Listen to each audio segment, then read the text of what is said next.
Test.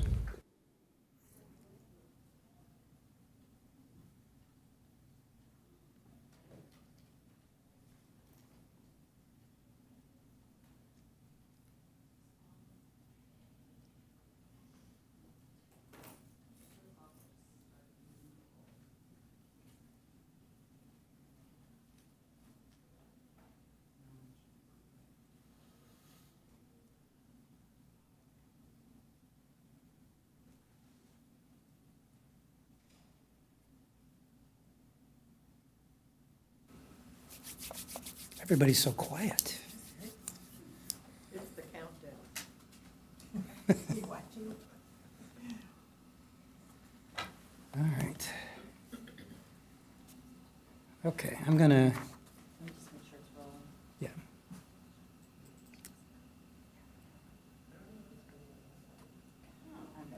Okay.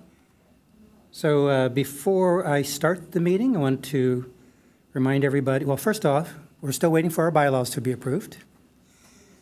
And of course, my normal reminder, which is commissioners, remember to unmute yourself and state your name when you are speaking. And for any measure that we are voting on or taking action on today, we'll use the voting touchscreen. All right. Good afternoon, everyone. I would like to call to order the October 21st, 2025 Senior Citizen Commission meeting at 2:00 p.m. Clerk Lewis, can we do roll call?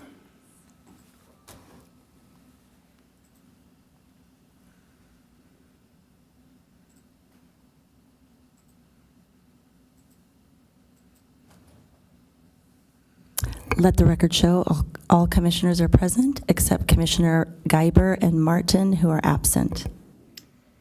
Commissioner Koblenz, can I ask you to lead us in the Pledge of Allegiance?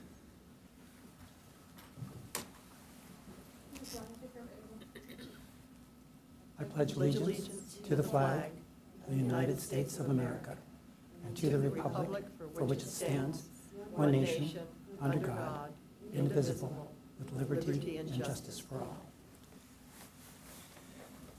Okay, before we move on with the agenda, I have a sad announcement to make. You may have noticed that Commissioner Eli Stern is no longer listed on the commission, and it's because he passed away a couple of weeks ago. So we want to pass along our condolences and our sympathies to his wife and family, and we are sending a card around for the commissioners to sign. Okay, that brings us to agenda item 4, special presentations and proclamations. I'd like to introduce Jonathan Tagg from the Outreach. He is the Outreach and Education Specialist with Aging and Independent Services of the County of San Diego Health and Human Services Agency. And he's going to speak to us today about early signs and community resources to support persons living with dementia and their caregivers. Hi, Jonathan. Hello. Thank you all for having me today. All right. Do we have the...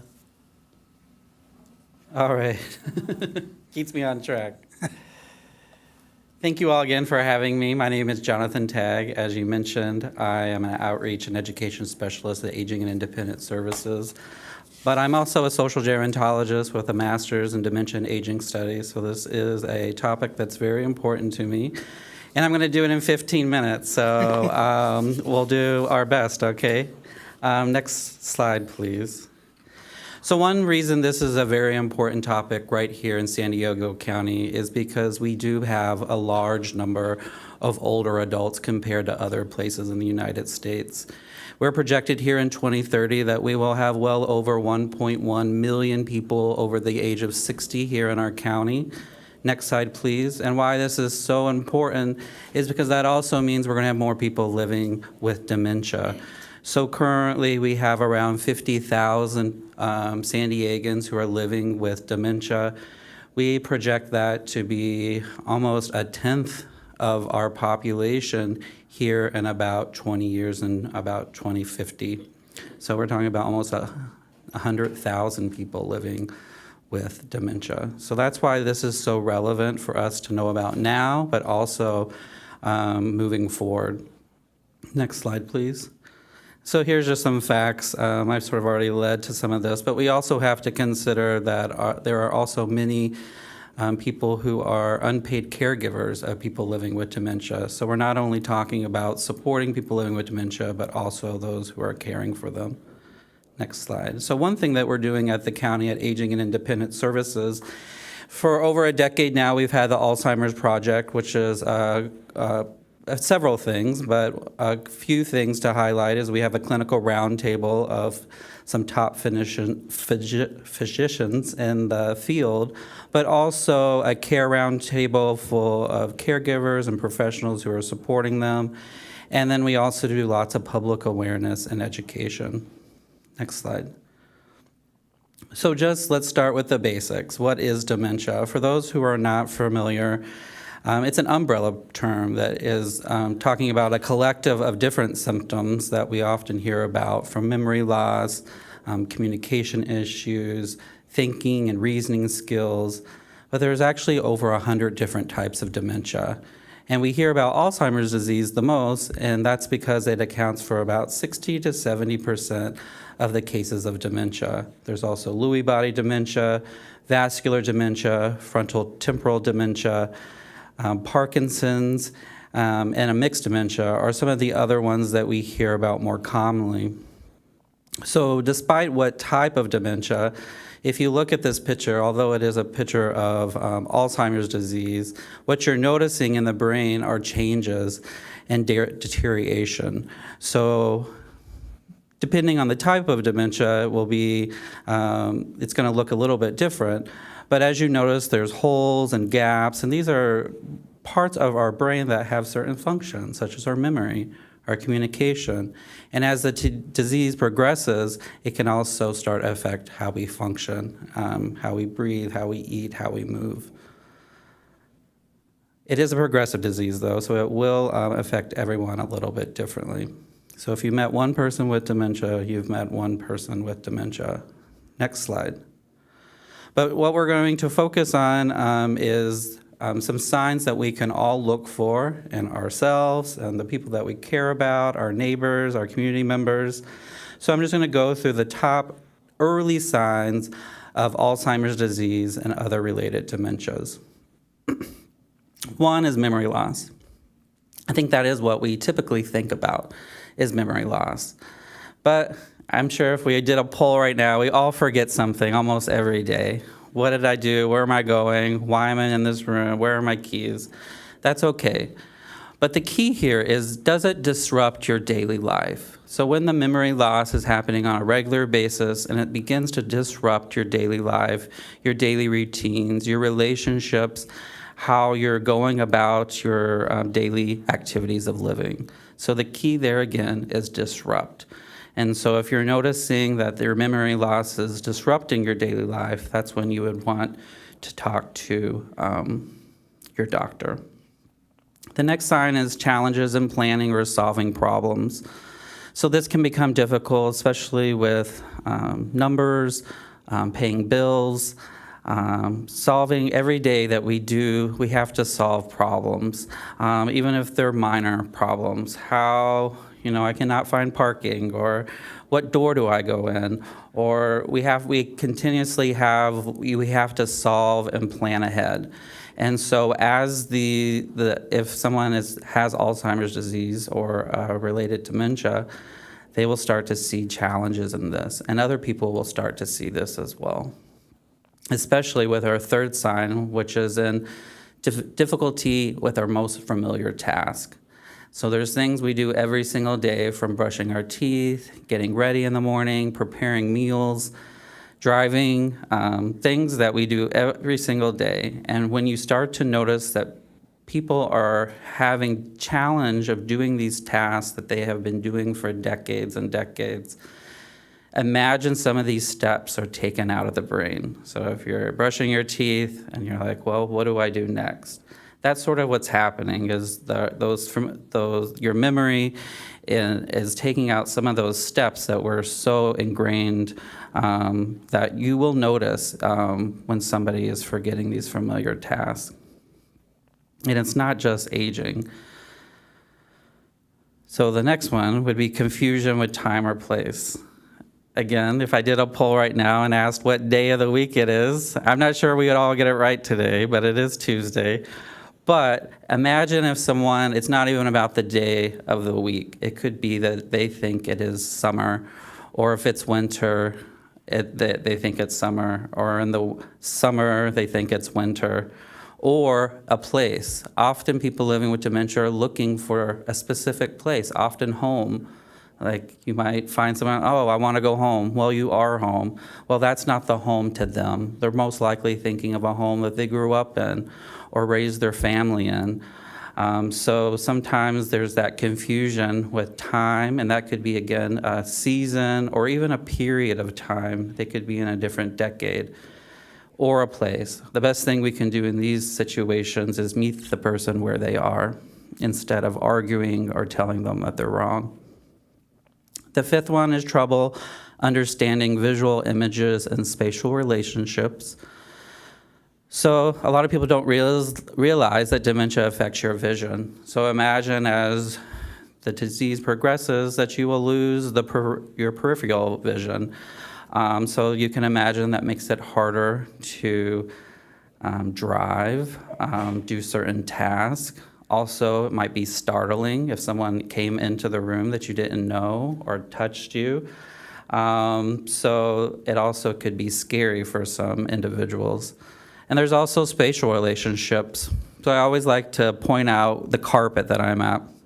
And this is a pretty neutral carpet in this room, so I think this would be okay. But imagine if there was a black rug right in front of the door over there. That could be seen as a hole, so you might see some hesitations of walking through it. On a sidewalk that maybe has cracks, someone might be afraid to move forward. So again, we have to think of how vision and space can affect people living with dementia. So you might notice these changes. Next slide, please. You also may notice problems with words, either in speaking. Sometimes that can look, we call that like a word salad, jumbling of words, forgetting words, creating new words for those forgotten words. Also, writing can become more difficult, reading as well. So if you're starting to notice that it's hard to follow a conversation, or in any type of conversation, these could be a sign of Alzheimer's disease or related dementia. There's also misplacing things. Again, if I did a poll, we all probably misplace things on a regular basis, and that's okay. But we usually retrace where that is. And it's usually, oh, of course I put it there. It's in my pocket of the jacket I wore yesterday. But misplacing things and putting them maybe in inappropriate places. Your glasses are in a cabinet. The milk is, put away in a cabinet. Or vice versa, eyeglasses are in the refrigerator. And so it becomes harder to find these things is because that's not where you typically would look. And sometimes people living with dementia may accuse other people of stealing things because of this. So it's important that we, again, acknowledge and validate the people living with dementia, that it's okay, and we will help them find it. The eighth sign to look for is decreased or poor judgment. So like I mentioned, this can affect people's reasoning skills. A lot of that happens right here in your frontal temporal lobe. So people can make bad decisions. Again, we all make bad decisions sometimes. But maybe it makes them at higher risk of being part of a scam or a fraud or other types of abuse. It could also lead to financial issues as well because of that judgment. The next one is withdrawal from work and social activities. So Alzheimer's disease and other dementias can really affect people across different ages. So some people could still be working, but you might notice a withdrawal, especially let's say if someone, church is very important to them and you start seeing them withdraw of not even wanting to go there. Or you ask them to go to their favorite restaurant and now they don't want to go. So withdrawal, you would see these things. And it also could be a sign that the person's recognizing these signs within themselves and doesn't want others to notice it. And the last sign, there's changes in mood and personality. So some symptoms can include personality changes, from example, being maybe mean or angry. I also once met a woman. When I first met her, she was sort of that mean older woman, but her personality switched. She became like the nicest person. She would give you compliments every time that she would see you. It was a totally shift in her personality. So it can go either way. But you will notice sometimes you see commercials on TV about agitation and aggression.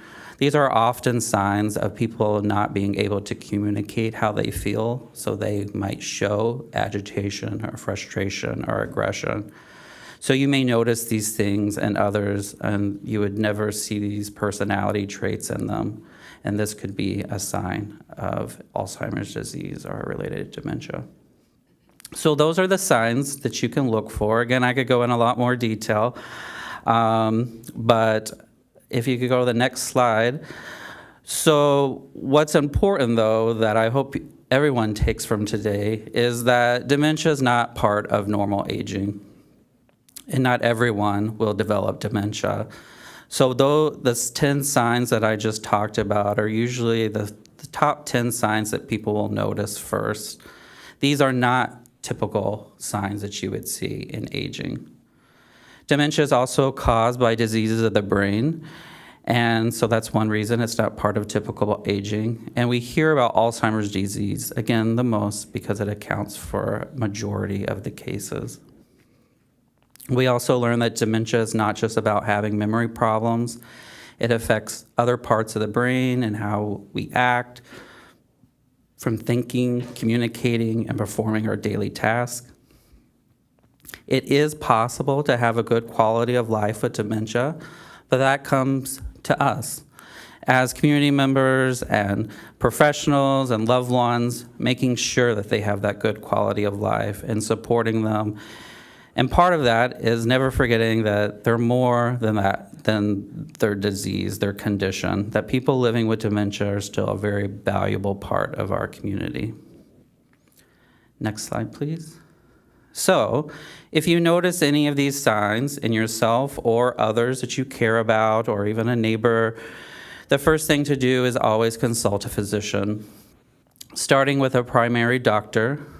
I'll be honest, not all doctors are as knowledgeable as others. So you always could go to a neurologist as well, or even a psychologist or a geriatric counselor. Be prepared to ask questions. I always recommend to families to write. It's hard to determine the type of dementia, and they go off the symptoms. So have a list of questions, but also the symptoms that are being experienced. It's very important that people living with dementia can be part of their treatment and also just part of the process of self-management and self-advocacy. And so a lot of times it's person-led, and we got to encourage that they're still part of this process. And we also need to build more supports.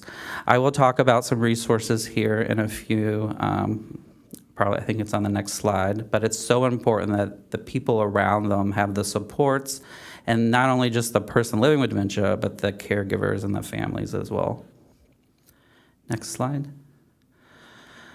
It's always asked, well, what can I do to prevent, or what can I do for myself? And these are the 5 things that we all can do to build better brain health, whether you have dementia or wanting to prevent it, or these are just ways that we can keep our brain healthy by eating healthy, increasing your physical activity, maintaining social connections, testing and challenging your brain. So from reading, playing puzzles, just constantly testing and challenging your brain, and knowing your health numbers, because some there are increased risks for dementia for people who have chronic conditions such as high blood pressure or heart disease. So it's really important that you know your numbers so you can stay healthy.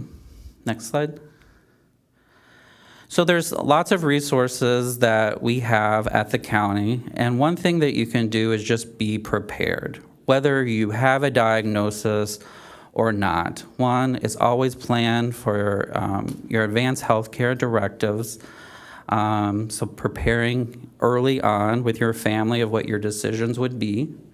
There's also a vial of life. Everyone should have one in their home, regardless of your age or condition. So I have given everyone one today.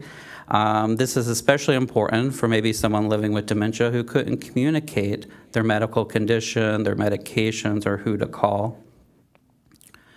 There's also a personal disaster plan that we have specific from our emergency services for people who may need assistance, which includes people living with dementia. Next slide.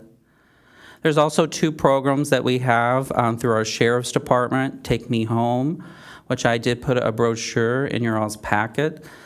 This has really made a huge difference in how we sort of treat, you might have seen on TV sometimes, oh, someone's missing and they have dementia.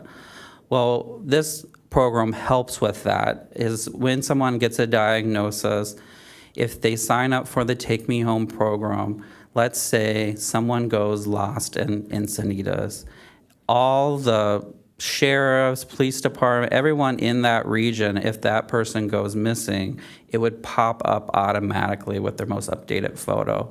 It just saves time, and it also helps find the person more easily and more quickly. There's also a newer program called Blue Envelope. And what that is it's specific for people who have communication disorders. So this could be autism, but also can include people living with dementia. So if they ever encounter law enforcement, they are specifically trained if they see the blue envelope, if they're pulled over, or a bracelet, that they would know that they need to treat it a little bit differently and communicate with patients and support. Next slide. So at Aging and Independent Services, we're able to also provide some supports for people living with dementia and their caregivers, from nutrition programs. We have case management programs. We provide family caregiver support and work closely with the Southern Caregiver Resource Center that provides specific respite, training, education, and other supports for caregivers of people living with dementia. We have IHSS, in-home supportive services, for Medi-Cal recipients who may need assistance in the home, and this would include someone living with dementia. And the care provider, the family member or whoever the care provider is, can also get paid through the IHSS Public Authority program. We also have APS, Adult Protective Services. A third of the cases that we receive at APS involve someone living with dementia. We also have a specific unit called the ART team, the Alzheimer's Response Team, that goes out to investigate these cases of elder abuse. We also have the Ombudsman program. So we're here to protect all of our residents, including those living in licensed care facilities. So if there's ever concern of someone in assisted living, memory care, or nursing home, the Ombudsman program and volunteers and staff would go investigate those cases of neglect and abuse. Next slide. And how you access all of those services is through our call center, 1-800-339-4661. This is how this is the gateway to all of our programs at Aging and Independent Services. So if anybody who's looking for supports for someone living with dementia or caregiver support could call us. We also could connect them to another community service, and it is our 24-hour to report elder abuse. Next slide. And another thing that we all can do is make our communities more dementia-friendly. So that's something that from Encinitas to Carlsbad, all over, we're trying to do our best in all these sectors, from government to faith communities. I specifically have been working with libraries throughout the county, making them more dementia-friendly. It's pretty much every facet of our communities that we can become more dementia-friendly. And that goes back to one of those key messages, is that people living with dementia can have a good quality of life. It comes down to us. So if you're ever interested in one of these Dementia Friends sessions, we can definitely arrange that through AIS. Next slide. You also, if this is a topic that interests you, we have the Dementia and Brain Health team that meets every other month. And it's a great support and also learning other resources that are out there. Next slide. I did include some of these resources that we have at the county to you all. I just received the diagnosis, now what handout. I did not include the caregiver handbook because it's pretty big, but if you would like a family caregiver handbook, this is great for people navigating the caregiver journey. And there's a specific section on dementia. You can go to our Caregiver Coalition website, and we have it also in 12 different languages. I did pass out the Dementia Friends Activity Toolkit. It's very important that people living with dementia are engaged. And so these are simple activities that people can do of all ages to keep people engaged and, using their brain and challenging it. So I would encourage you to use that or pass that on to someone you may know. There's also a companion card in there. Sometimes people feel like they cannot go out in the community because they have a loved one with dementia. So it's called a companion card, and you can take that if you went to a restaurant, and you would just show that to your waiter, or if you're at a checkout line. It just tells someone that to be a little bit more patient, to be more understanding and supportive, and so you could just carry that in your wallet. So that is also in your packet. Next slide. There's also some great local resources other than AIS here locally from the Alzheimer's Association, San Diego and Imperial chapter. They also have support groups. There's Alzheimer's San Diego, are more local. They also provide social activities for people living with dementia, but also their caregivers. They also have volunteer programs. There's Jewish Family Service, has a day program. I mentioned the Southern Caregiver Resource Center earlier, has lots of great resources for caregivers. And then there's also the Glenner Centers that can provide a respite for those caregivers.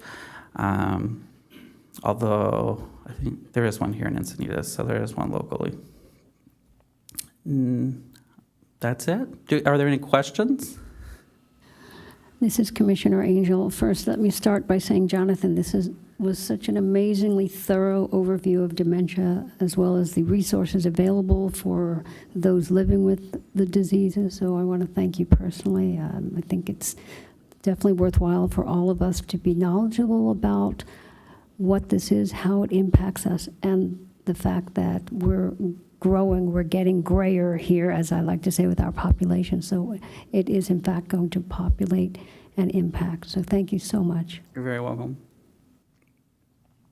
Anything else? Or from the audience?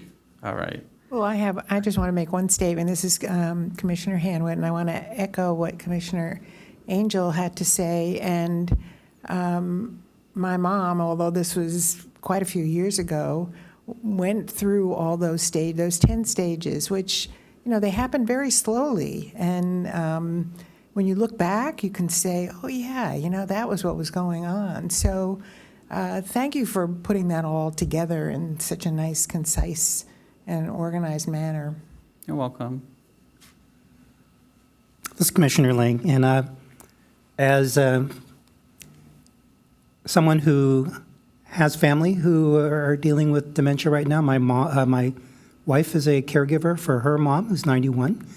I plan on sharing your packet with her. I think that there's a lot of good information and good useful material there. So thank you again for presenting to us today. Jonathan, do we have any other questions? Great, thank you. Awesome. Thank you all so much. Okay, next I'd like to introduce Carolyn Cope. She is here today as a member of the Sister City Committee, and she's going to introduce a presentation about this year's Encinitas Amakasa Sister City Exchange Program. Hi, Very Carolyn. good pronunciation, Commissioner. Good afternoon, Commissioners. I am one of the oldest, other than Rick Shea. I've been with the Sister City Commission since it started in 1988. So I have a lot of history with the exchanges. I want to point out, do you realize that's when it was Hondo. Little bit of history, since I'm president of the Historical Society, you're going to get it. We used to exchange fabulous gifts back and forth when the council would go over to Japan and vice versa. They would come back. You can probably run that while I'm talking. Welcome delegates from Amakasa, Japan. Anyway, this past, well, it was funny. Nicole, in 2023, she hadn't been working for the city very long, and they said, you're going to take our students to Japan. Well, I lived there and fell in love with everything Japanese. That's why I'm so involved with the Sister City program. So I asked if I could go, but pay my own way, which I've done twice before over all these years. And she was fabulous for a brand new employee and a brand new arena that she was so unfamiliar with. When you go as a delegate or you go as just a guest of someone from our Amakasa area, you just can't believe it. It's just mind-boggling. They're wonderful. Anyway, we've now started again. We used to do teacher exchanges, hospital administration exchanges. There was some exchange with the school superintendents. We want to start that back up again. We've done art exchanges, but we've only been successful so far since COVID of doing some of the student exchanges, and that's how it started. And early on, when we first decided to have a sister city, I lived there, so I loved it, and I got here in '88 and joined straight away. We used to have to raise our own money through street fairs and events to send 3 students to Hondo at the time. When Japan did the big decline, the small municipalities were done away with in the large city of Amakasa. Amakasa was a small town. They just couldn't keep paying for all those municipalities. So they voted like we did here, and they became Amakasa, and we became Encinitas instead of Standigito or another name. So we're really happy to have this program going off again. And these students, and having Japan as a second language offered at the high schools, we have a lot of people invested in this program now. And they had such a good time with our students when they were here. And so next year, we send 3. I might actually tap into you. I'll talk to Nicole. They send 6 to us, and we have always only sent 3 students. And you know how many applications we get? And I'm never on the selection committee because I think everybody should go. Don't put me on that. It'd be too hard. But we need to send at least 6. If they're going to send us 6, we should send 6. So it's time to raise the bar a little bit. It's time to get more of the city employees and council invested in this. And once you do a trip to Japan, it's life-changing. It's fabulous. So I'm glad to be here on behalf of the Sister City Committee, and I'm so glad you did that so that I didn't take up any more time, because I could talk forever, too. Thank you. Thank you, If you have Carolyn. any questions, let me know. Commissioners, any questions or comments? Commissioner Koblenz, Carolyn Cope, you're the perfect example as to how we get older, bolder, and better. Thank you for so many things. I know the list goes on, and from sharing that personal experience that just really touches my heart and makes me absolutely convinced we all have so much more work to do. So thank you. Yeah, you're welcome. Carolyn, I have a question. You talked about wanting to increase the number of students going to Amakasa next year. Yes. I imagine that's a funding It's a funding issue. thing. Where does the funding come from? We had the city, well, initially for 2 or 3 exchanges early on, because it's every other year, they send us students, the next year we send students. Well, they're up to 6 and we're still stuck at 3. It would be just lobbying the city for more funding to be able to afford to send 6. And early on, the chaperone that went was volunteer and had to pay their own way. But they were homestayed, the children are homestayed, the students. So there's not an expense there, but the city does pick up the tab for their travel expenses. But they're homestayed there. Then it became like, well, this is work. You're responsible for 3 minors, basically. Then it was, okay, half. We can help you with half of the expense.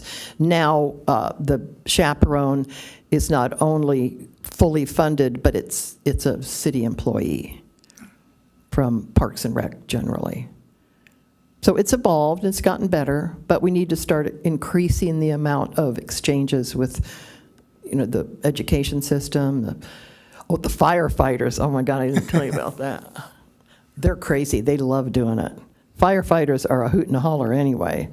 Well, they come over here and hang out at our fire stations and vice versa. They have more fun and they learn. They're on the job.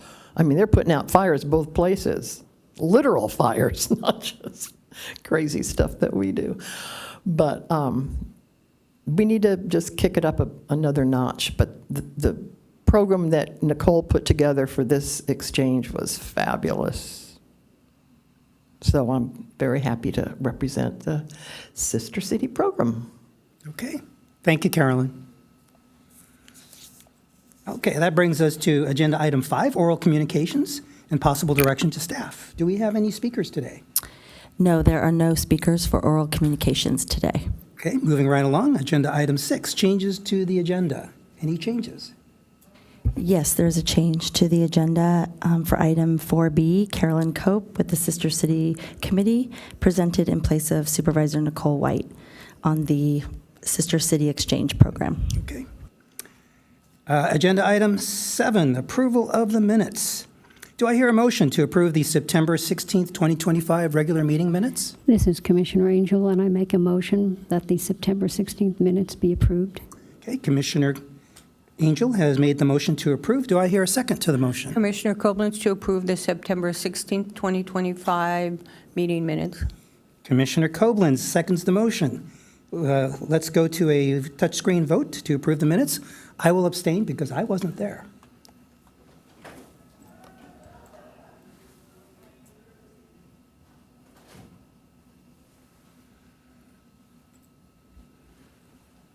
Let the record show that the motion passes with all commissioners voting yes, except Chair Ling, who abstained, and Commissioners Gaber and Commissioner Martin, who are absent. Thank you. Agenda item 8, action items. In particular, item 8A, Senior Citizen Commission Annual Work Plan. I will read each stated goal for the work plan and then ask the commissioners at the dais if there have been any updates since our last meeting in September. Okay, we'll start with work plan item 1. Attend city-hosted events and programs and city-partnered events serving as city ambassadors or volunteers. Any updates? This is Commissioner Hanwett. Several commissioners attended the elder fraud workshop this past week at the senior center. It was a lot of information. Yes. We had an FBI agent presenting to us about elder fraud, which is a big deal. So that was a good learning experience. This is Commissioner Angel. Several of the commissioners also attended the listening sessions. For the age-friendly. For the age-friendly program. Mhm. Commissioner Koblenz also attended and facilitated the incredibly enlightening listening session for age-friendly and very, very, very educational. Okay, we in fact just had the last of the listen and learn sessions this morning. So one more milestone. And this is Manager Goodsell. I just wanted to remind you that we have the holiday parade coming up on December 6th. And the theme this year is going to be Peace by the Pacific.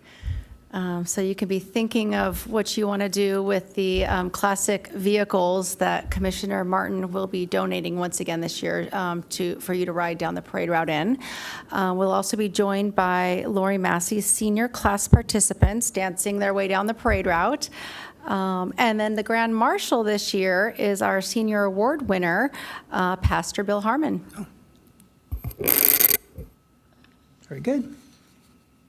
Work plan item 2, identify guest speakers for monthly meetings to provide education regarding topics related to the work plan, goals, and adult 50 plus. Find platforms to disseminate the information to adults 50 plus. I think our calendar's full. It sure is. And we have Nick Buck with the City of Encinitas, the mobility manager, talking about microtransit at the next meeting. Okay, work plan item 3, research best practices as it relates to adults 50 plus issues and identify senior resource gaps and letters of support to city council and commissions and follow up as needed. Updates? Commissioner Koblenz, nothing specific. What I am finding in our listening, our learn, and spending more times with some of the other outreach programs, identifying more needs that I thought we had and seeing how we could possibly, maybe next year, put those into practices. So fact-finding is the order of the day, I think, for me. Does that translate into just an action item for us, or is there a letter that we need to generate at some point? Commissioner Combs, no, it's not translated as an action item today, but I think it might be next month. Okay. I think we also have from last month's agenda a request from Director Dave Knopp to write a letter of encouragement regarding scholarships for seniors. Did I capture that correctly? Yes. Yeah, he did request that, and he gave us some information, and I did reach, this is Commissioner Hanwood, I did reach out to him to get some statistics that he had talked about at the meeting, but he has not communicated back with that information, but I think we need to go forward and get the letter together. Okay. And I was going to suggest, just from today's presenter, that perhaps we should also write a letter of encouragement to City Council regarding seeking additional funding for the Amakasa Sister City program. Just thought we'd throw that in. Commissioner Koblenz, I'd like to suggest also that maybe we suggest a letter of support for the Street Smarter Streets that is occurring in our community. A magnificent group. I saw several of us there. I know it's going before the council tomorrow to talk more about it. I think as seniors, it's part that maybe has been, I don't want to say missed, but it has not been verbalized. We're talking about make it safer for all those, but I think we need to specifically say seniors and the aging population. Okay, so I'd like to ask, do we need to do motions and voting for each of these two? I would recommend that. Okay, so do I hear a motion to propose a letter of encouragement regarding the Sister City program for additional funding? Is there someone who would like to make a motion to approve? I'll make that motion to approve. Okay. Commissioner Koblenz makes the motion. Do I hear a second? This is Commissioner Hanwood. I will second that motion. Commissioner Hanwood seconds. Let's go to vote, please.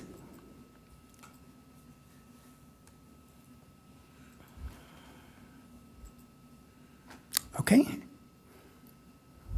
Let the record show that the motion passes with all commissioners voting yes. okay. And the next one is, do I hear a motion to approve a letter of encouragement regarding the Street Start program in the context of how it affects adults 50 plus? This is Commissioner Angel, and I'll make the motion that we put forth a letter of recommendation regarding the Street Smart program and how it impacts seniors within our city. Okay. Commissioner Angel has made the motion to approve. Do I have a second? Commissioner Copeland seconds that motion. Commissioner Copeland seconds the motion. Let's go to vote again.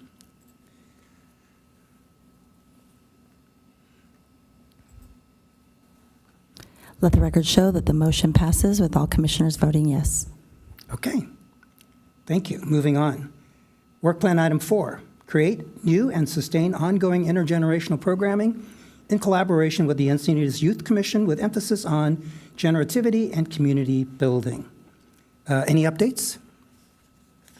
This is Commissioner Hanwett. I would just like to mention that the Youth Commission was invited to join us at the listening session for Age Friendly at the library, and I was fortunate enough to have a youth commissioner as my note taker.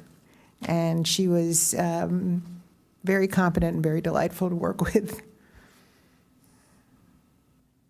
Okay. And I wanted to mention also, even before the first Youth Commission meeting, commissioners, I only know them by their first names, sorry, Quaid and Lola, they joined Commissioner Hammond and myself in a meeting with Councilmember O'Hara, and we had discussed the possibility of getting involved in doing some videos for the City Council.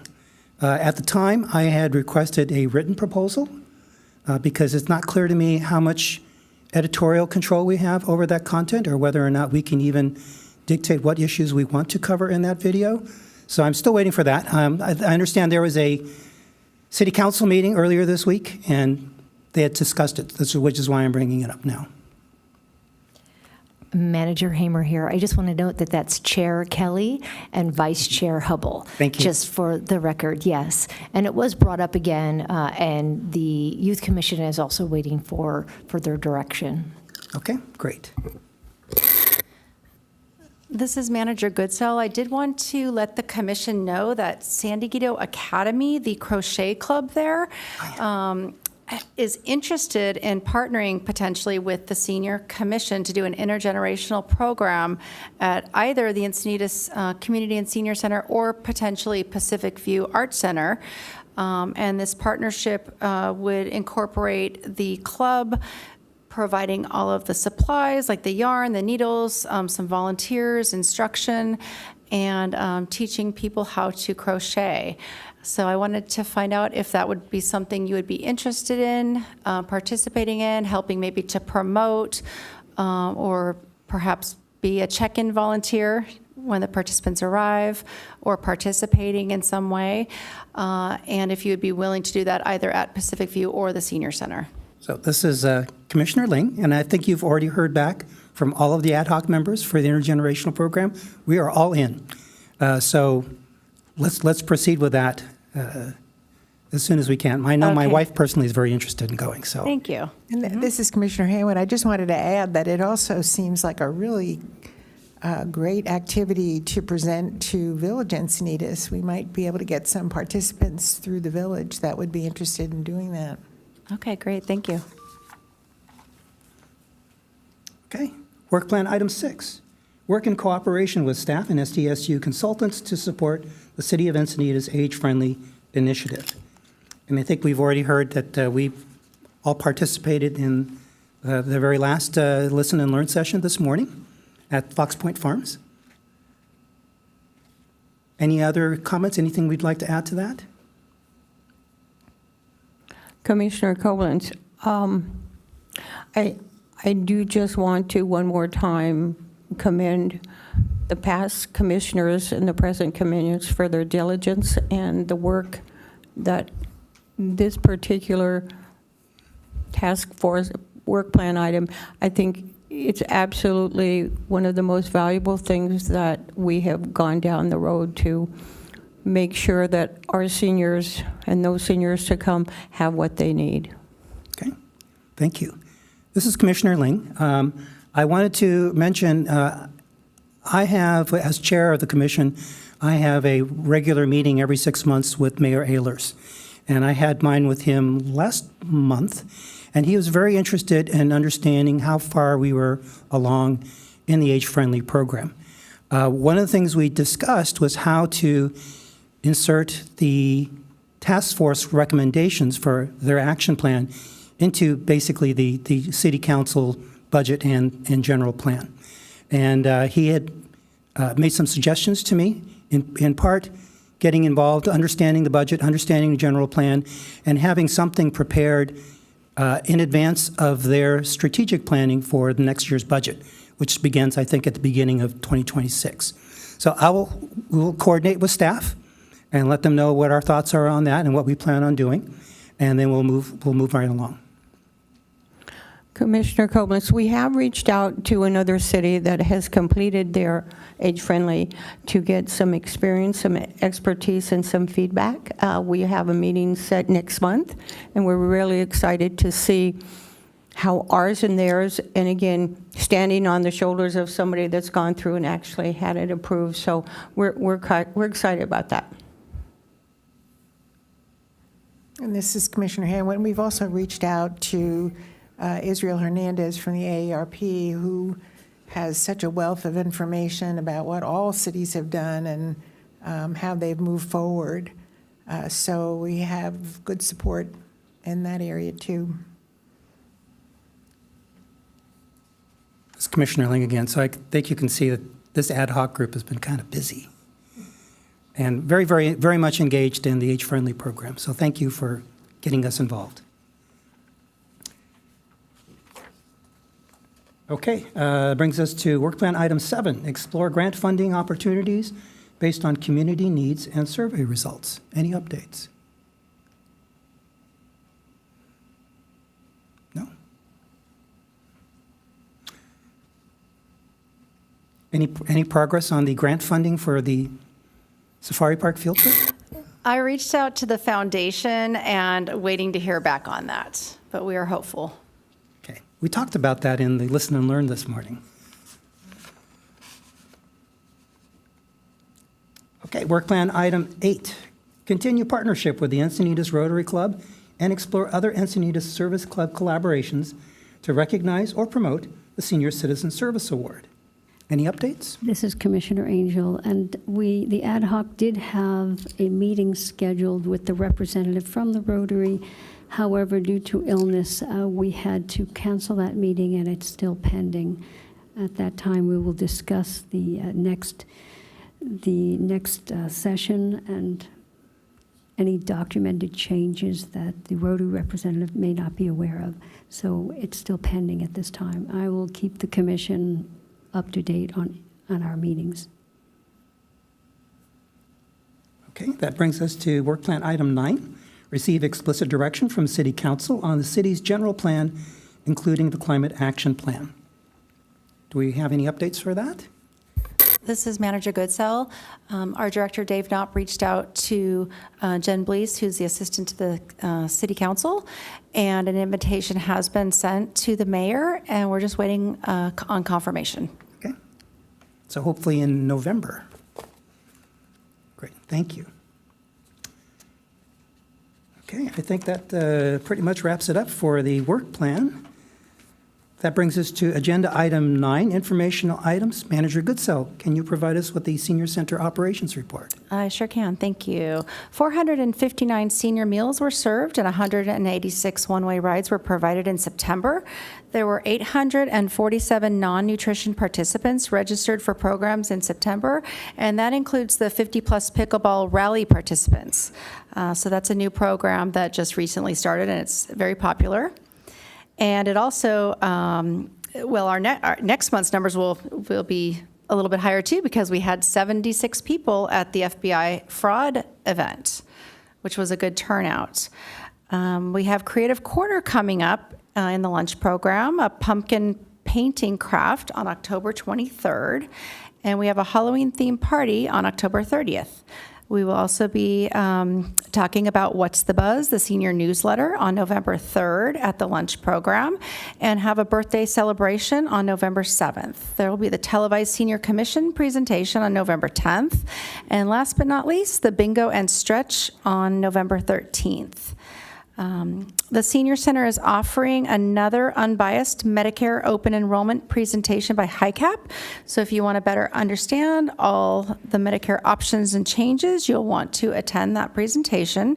It's being held on October 29th at 10 a.m. There is no charge, but you do need to enroll at the front desk. Registration is required. And the Mingle series continues. In fact, we have a Mingle today with over 30 people in attendance. And next month, November 18th at 1 p.m., we will have a Mingle and Connect celebrating Friendsgiving. So there will be an afternoon full of music, connection, and creativity.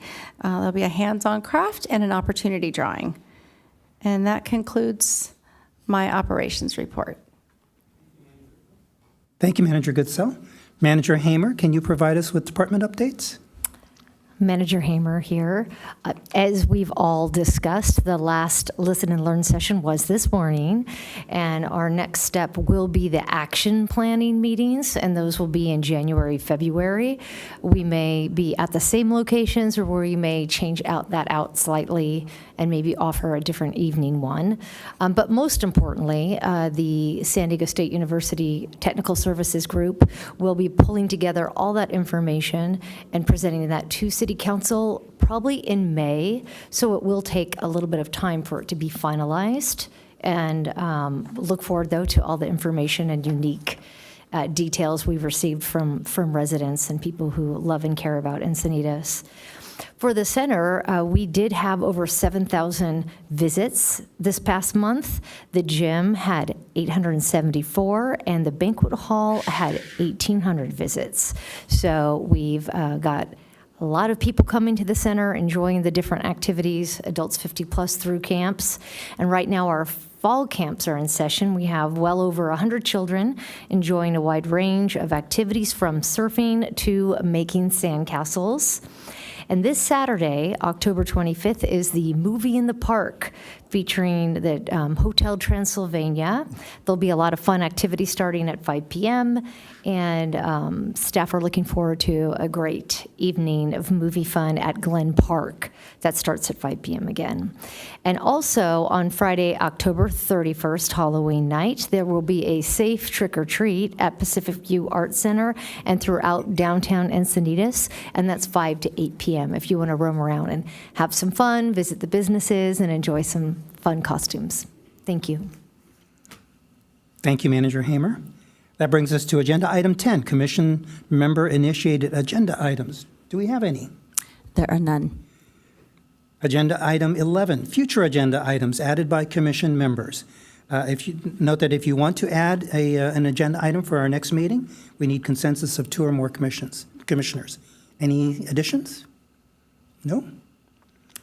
That brings us to Agenda Item 12, Commission Reports. This is a roundtable for all commissioners. I'd like to ask at this point if you have any additional announcements or reports to make for this meeting. I'll start with Commissioner Koblenz, and we'll work our way towards me. I have nothing, thank you. I'm just happy that my son was able to join us today. Commissioner Angel here. And this is Commissioner Hanwett, and I attended the county's Age-Well Housing Committee meeting on October 2nd, and they had a speaker that talked about the homeless court program, which takes place outside. The people that need to go to court are sponsored by specific nonprofits, but it takes away the whole overwhelming aspect of trying to get a court date and going into a building and worrying about whether you're going to be able to get out of the building. So I thought that was really interesting. I didn't know anything about that. Okay. I think we're going to wrap things up. The October 21st, 2025 Senior Citizen Commission meeting is hereby adjourned at 2:58 p.m. Thank you, everybody.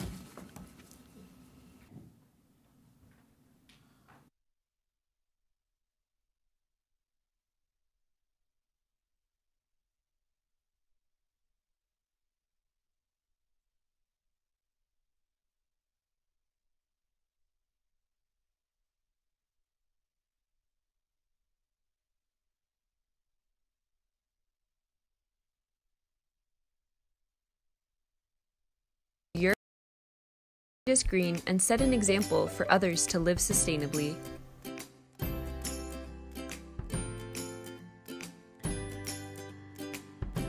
The streetscape project has always had a focus on rebuilding the tree canopy here in the 101 corridor.